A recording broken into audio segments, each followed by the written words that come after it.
Hi hello வணக்கங்க. இன்றைக்கி காலையில் வந்து தோசை சுட்டுட்டே ஒரு வீடியோ போட்டிருப்பேன், ஓகேவா?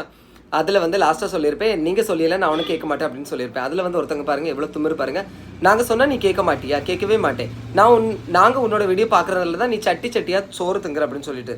ஆமாம் ஆமாம், யூடியூப் எல்லாம் வரதுக்கு முன்னாடி நாங்கள் வந்து வீடு விடா என்ன செஞ்சோம், ஒரு தட்டை எழுந்திக்கிட்டு தாய் தந்த பிச்சையிலே வளர்ந்தேன் அம்மா அப்படின்னு சொல்லி ஊரூரா சோறு வாங்கி தின்னுட்டு தெரிஞ்சோம் பார்த்தியா? அதுவும் குறிப்பாக உன் வீட்டில் வந்து தின்னும் பார்த்தியா? அதனால நீ சொல்ல வேண்டியதா? நீ சொன்னால் நான் கேட்கணுமா? சொல்லுவேன் நல்லா சொல்லுவேன். இப்போ ஒரு கூட்டம் கிளம்பியிருக்கு, நாங்கள் பார்க்குறதுனால தான் உங்களுக்கு சோறு, நாங்கள் பார்க்குறதுனால தான் அப்படின்னு சொல்லிட்டு. அதாவது நாங்கள் வீடியோ போடுறதுனால தான் நீங்கள் வந்து என்ன செய்றீங்க, உங்களுக்கு இருக்கக்கூடிய ஸ்ட்ரெஸ்ஸு அது இதெல்லாம் குறைஞ்சி ரொம்ப ரொம்ப முக்கியமாக என்னென்னா இந்த மாதிரிப்பட்ட கோஷ்டியெல்லாம் பக்கத்து வீட்டை சுற்றி எல்லாம் சண்டையாக தான் இருக்கும். அவனுக்கு கிட்ட ஏறி போகிறதுக்கு வக்கு இல்லாமல் இந்த வேலையில் போகிற ஏனானே என் மேலே வந்து யாரானேங்கிற மாதிரி எங்கள் மேலே வந்து ஏறிட்டு கிடக்குறீங்க, சரியா? அதனால நீங்கள் இதெல்லாம் நினச்சப்படாது, பேசவே கூடாது.